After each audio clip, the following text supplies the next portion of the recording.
A recent John Deere media event brought the opportunity to showcase some new technologies within the John Deere lineup. From the 8 and 9 series tractors to the 400 and 600 sprayers and the new See & Spray, along with Hagie sprayers and planters. These reports are being brought to you by Landmark Implement, where nothing runs like a Deere. The new model year 22 planter with its enhancements we announced last week, the intriguing factors are the simplicity and the integration that come with it. So what we have back here is a planter with increased capacities. Increase the liquid capacity by up to 600 gallons on the 1775 NT. And we also increased the CCS capacity up to 30 bushels, so a 30% increase. So those two added capacities, of course, add extra weight to the planter itself. To offset that, we've had a track option. So on 1775 NT planters, we can do factory installed tracks. And what these tracks are going to do is spread out that footprint of that increased weight across more area across the ground. And this is going to help out customers when they think about ground compaction. It's the phantom yield robbing object out there that it compresses the soil, takes away a lot of the oxygen and nutrient availability, and it really will allow that plant, specifically in the main frame rows of the planter, the young seedling, reach nutrients and water quicker and emerge at the same time as its neighboring plants, which is critical when we talk about uniform emergence across the entire planter bar. Paired with that, on this exact rate solution, is of course the 8RX tractor on tracks itself.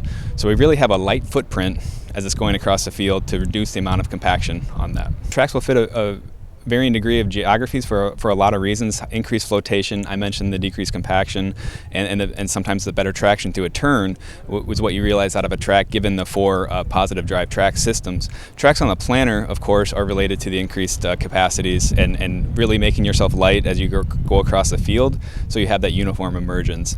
So again, it's hard to quantify the yield loss that comes from compaction. However, it's generally accepted that less is better, and so if you're able to decrease your footprint and the weight you're putting down on the soil, the better off you're going to be. A lot of technology on that planter itself. So a couple things I'll point out for you is we're seeing a lot more receivers being mounted on the planter itself, and this receiver is going to allow customers to do a new technology called AutoPath.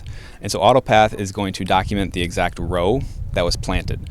And so think about subsequent passes in the field. A customer is going to re-enter that same field with a sprayer application. They're going to have a limited crop damage because they know exactly what row it is. They're able to pick the center of that row and not have any wasted passes going back and forth.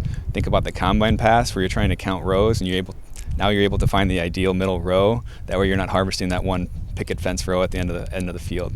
Along with receiver on the planter, it allows us to do active implement guidance. So even in this situation we have set up here, the 20-25 feet difference between the tractor receiver and the receiver on the planter, there's something called implement drift, to where the planter will drift away from the center line that the tractor runs on. And so we're able to correct that by driving the tractor off center and compensate so you are hitting the accurate guidance line that you want to be hitting with that. You know, a couple other great features that come from the planter piece of this is auto track turn automation. And so I really like to paint this up to say that there's a lot of things going on in the cab, a lot of displays, a lot of metrics that are being analyzed and reported back to the operator. If they're able to allow the tractor to execute the headland turn, they're able to engage with their displays, really see what they just did on their planter pass, and make adjustments and fine-tune their planning pass to get more out of it in the moment.